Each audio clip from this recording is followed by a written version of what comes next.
Hello everyone, and welcome to another showcase on Fallout 4. It's been a while. I might be a little rusty. And the Commonwealth looks the same. And they added new DLC, the Nukaworld. Yeah. Unfortunately, they didn't really fix the companion not sitting still when they're told. But well. Dark Soul people, if you're watching, well, this will be the next showcase for the next 10 days. There are 10 new weapons added, at least from what I read. And I'll be doing this for the next 10 days, but afterwards we'll be beginning right on the normal schedule. However, let's begin. First weapon, the Throatslicer. Relatively cheap weapon. And, no, actually it's not that cheap. It's 5,000 caps if you have the right barter skills, so it's actually quite pricey. But it's quick to get. Now, the Throatslicer, it's pretty much a take on the survival knife. And it is a legendary weapon, as in almost every weapon from the DLC will be legendary. Targets will bleed for an additional 25 points of damage, which is nice. Now mine came with the serrated hack blade, but we'll take a look at the previous upgrades as well. The speed of this weapon is incredibly fast, and it barely weighs any weight at all, 2.6, and 140 damage too. Very nice. Alright, moving on to the attack pattern and visually of the weapon, it's no different from your survival knife. Same size, same animation, very rapid, very quick. Arguably the fastest weapon in the game. I don't think there's any faster weapon than this, in the combat knife category, but oh well. Now, before we upgrade this, keep in mind that my big leagues is fully maxed out, as well as the rest of my damage perks.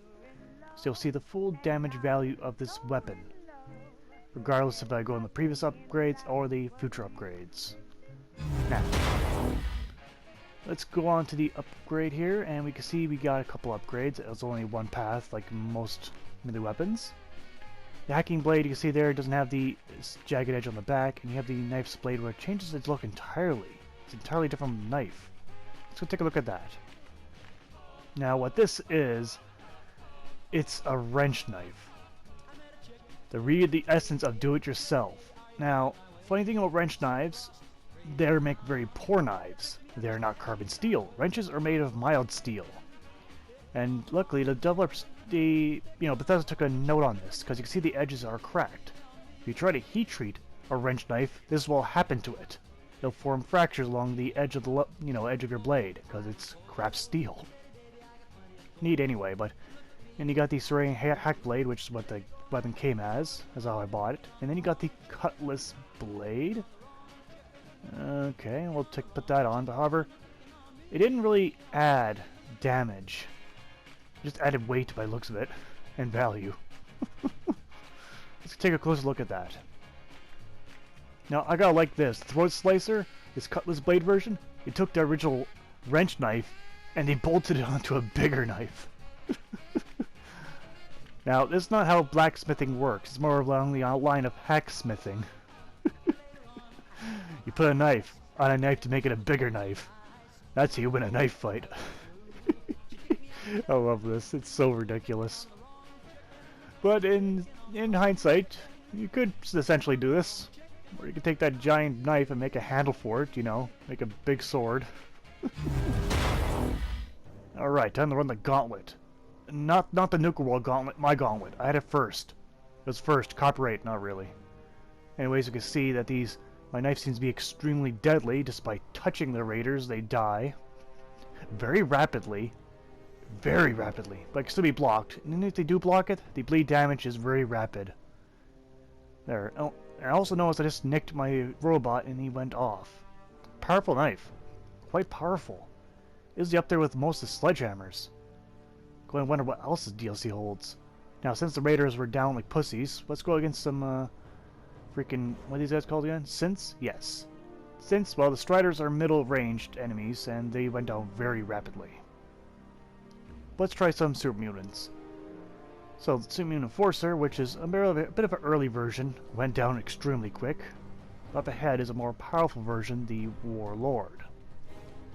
The Warlords are near the top of the tier of all the Super Mutants. So we can see that the damage is not great. Against a glowing Mutant Hound, it's plenty good. But yes, against the Warlord, it did rather mediocre damage. Even the bleed damage wasn't really that present. So yes, the Warlords are very buff, they're very ripped, And they do not care how many times I stab them with a knife, or whatever this is, a short sword. But no, let's try a step further. So let's try against Mirelurks. The hard shell should make it difficult, but luckily that was not the case.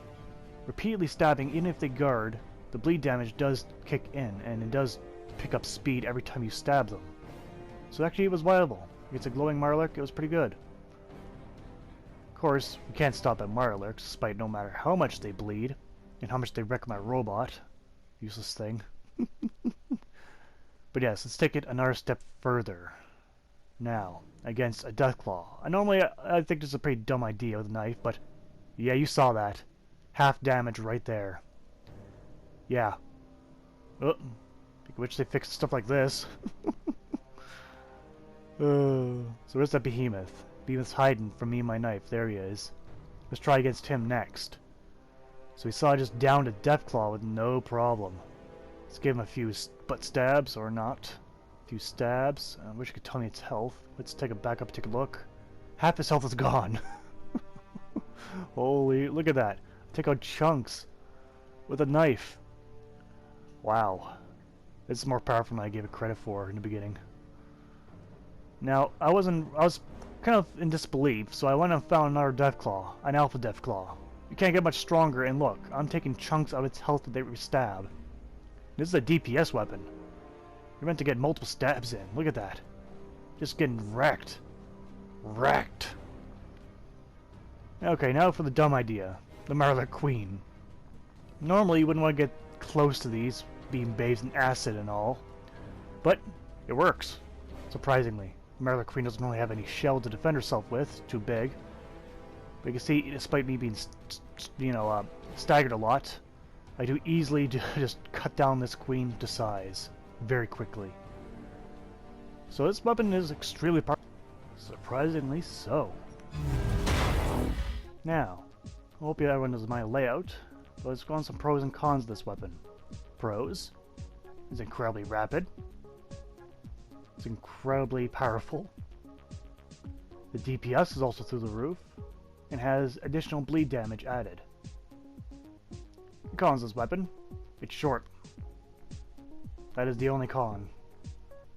It's just short range compared to most other melee weapons, but it's not a huge issue in Fallout. Now, the funny thing is, for Fallout videos, my scoring system predates all of them.